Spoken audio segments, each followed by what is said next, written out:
আজকে যেভাবে লুটি মাছের রান্না করব, এইভাবে রান্না করলে কিন্তু লুটি মাছ কিন্তু ভেঙে যাওয়ার চান্স থাকবে না, সম্পূর্ণ কিন্তু এইভাবে গোটা গোটাই থেকে যাবে। এখানে প্রথমেই লুটি মাছগুলো ভালো করে ধুয়ে বেছে নিয়ে নুন হলুদ মাখিয়ে রেখে দিয়েছি। অন্যদিকে লাগবে এইভাবে সরু সরু করে কেটে রেখেছি আলু, এখানে আমি একটা আলু নিয়েছি। আর সাথে লাগবে এখানে পেঁয়াজ কুচি, আদা রসুন বাটা আর লঙ্কা বাটা, সাথে লাগবে টমেটো বাটা। আর ফোড়ন হিসাবে তেজপাতা, পাঁচফোড়ন। তেল গরম হয়ে গেলে তেজপাতা পাঁচফোড়নটি দিয়ে ভালো করে ভেজে নেব।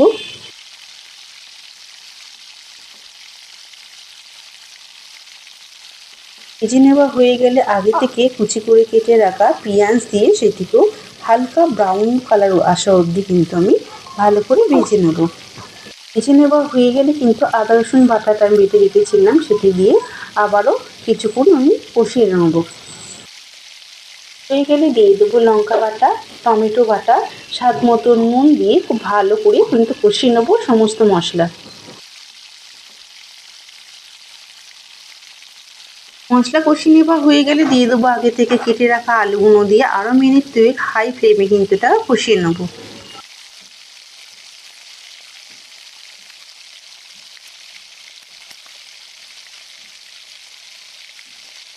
সমস্ত কিছু খুব ভালো করে কষিয়ে নেওয়া হয়ে গেলে মশলা দেওয়ার জল দিয়ে একে একে বেশি কিছু গুঁড়ো মশলা দিয়ে ভালো করে কিন্তু কষিয়ে নেবো হাই ফ্লেমে।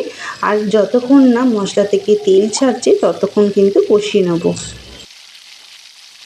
এভাবে তেল ছেড়ে এলে আগে থেকে মাখিয়ে রাখা লোটে মাছগুলো আমি এখানে ক্যামেরা বন্দি করতে পারিনি, আমি কিন্তু হাই ফ্লেমে এটা কষিয়ে নিয়েছিলাম।